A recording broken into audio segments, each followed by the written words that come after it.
The thing that I found with all my players, from young to older, was that when you train the sequences in practice and you begin to point out the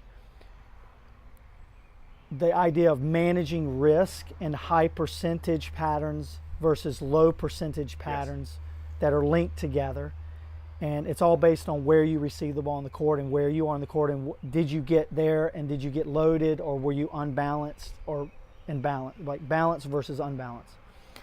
What I'm finding though, when you rehearse that, because you really, it's really treating practice as a rehearsal, not as like a grind factory, right? Grinding into my strokes into perfection, but rehearsing the act of playing the match in this sequential pattern form it's creating patience in the player, which is what they need to stay in the sequence. They need the patience of performing boring patterns of play, because we all know, especially the junior players, they become impatient, or they become enamored with the great shot. I mean, they want to check out. They want The to pressure, check out. the anxiety and the pressure builds during a point and during a game, during a match. Right. It's my checkout shot. So they check out. That's right. Pressure's off now. That's right. The pressure's off, because if I go for that winner and I miss it, oh, okay. Well, I can blame the dirt, or I can blame the clouds, or I can.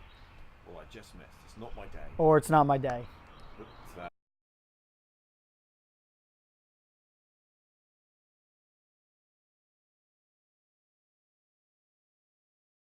That's the interesting one.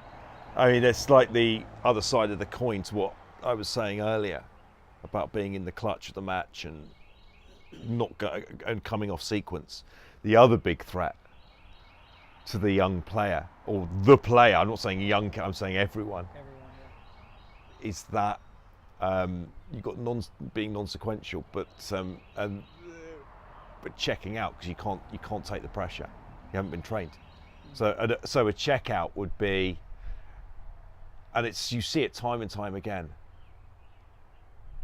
Is it all right if I just run very quickly? I'll run the sequence that goes on in the head because I think it's so important. Okay. Scenario is it's 3-3 in the first set. Okay. It's a serious game, obviously.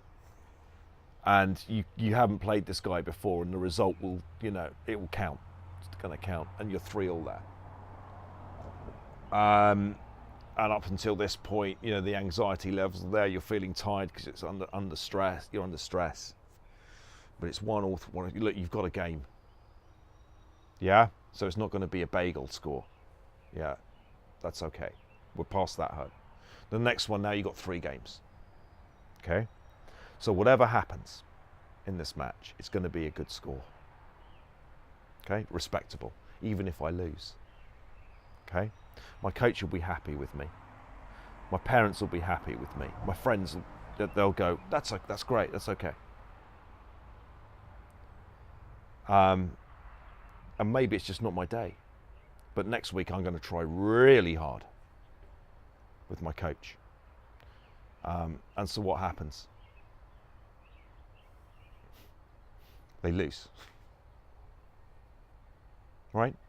Now the danger with this is the coaches and the psychologists, we're kind of trained to spot the downward spiral where the kid gets really angry and the player, and they're like on self-destruct mode. This isn't self-destruct, it's more destructive. So they'll go, oh, I'll take the good score. And you say, I'll take that. And they'll always lose because they've checked out of the match. They've checked out, and